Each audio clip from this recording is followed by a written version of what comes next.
Hello, welcome to my channel. നമ്മൾക്ക് ഇന്ന് നല്ല ചെമ്മീൻ വരട്ടിയത് ഉണ്ടാക്കിയാലോ. അതിന് വേണ്ടത് ആവശ്യത്തിന് വേണ്ട ചെമ്മീൻ അത് നല്ലോണം കഴുകി വൃത്തിയാക്കുക. ശേഷം നുള്ളു മഞ്ഞൾപ്പൊടി ഇടുക, നുള്ളു ഉപ്പിടുക, ഒരു വലിയ സവാള കുഞ്ഞു കുഞ്ഞായിട്ട് അരിഞ്ഞത്, അതിന് ശേഷം കറിവേപ്പില, അത് രണ്ടിട്ട് നല്ലോണം മിക്സ് ചെയ്യുക. ഇങ്ങനെ മിക്സ് ചെയ്ത് ഒരു 5 മിനിറ്റ് മതി. 5 മിനിറ്റ് നമുക്ക് വെയിറ്റ് ചെയ്യാൻ വെക്കാം. അതിന് ശേഷം എണ്ണ ഒന്നും ഒഴിക്കേണ്ട. ഒരു ചീനച്ചട്ടിയിൽ നമ്മൾ നേരത്തെ മിക്സ് ചെയ്ത ആ ചെമ്മീനൊക്കെ ഇതിലിടാം. അതിന് ശേഷം ഒട്ടും വെള്ളം വേണ്ട കേട്ടോ.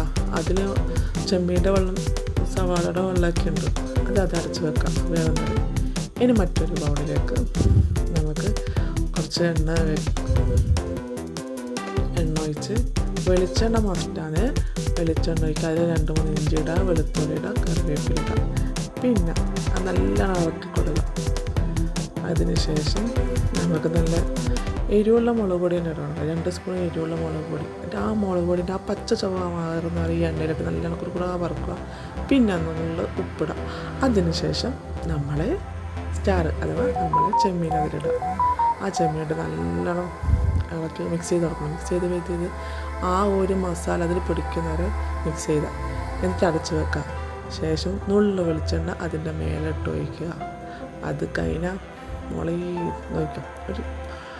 ഒന്ന് അടിച്ച് വെച്ച് അത് സെറ്റായ ശേഷം നമുക്കൊന്ന് എടുത്ത് നോക്കാം. അതിൻ്റെ കളറൊക്കെ എല്ലാം മസാലയൊക്കെ പിടിച്ചിട്ടുള്ള ഭാഗം. ഇതെടുത്തിട്ട് നമുക്ക് ചോറിൻ്റെയൊക്കെ സത്യത്തിൽ ചോറിൻ്റെ കൂടെ കൂട്ടാം, അല്ലെങ്കിൽ നമുക്ക് ചപ്പാത്തിൻ്റെ കൂടെ കൂട്ടാം. ഞാനിന്ന് ചോറിൻ്റെ കൂടെയാണ്. എന്തായാലും ഒന്ന് ട്രൈ ചെയ്ത് നോക്കാം. ഇഷ്ടപ്പെട്ടെങ്കിൽ ലൈക്ക് ചെയ്യുക, കമൻറ്റ് ചെയ്യുക.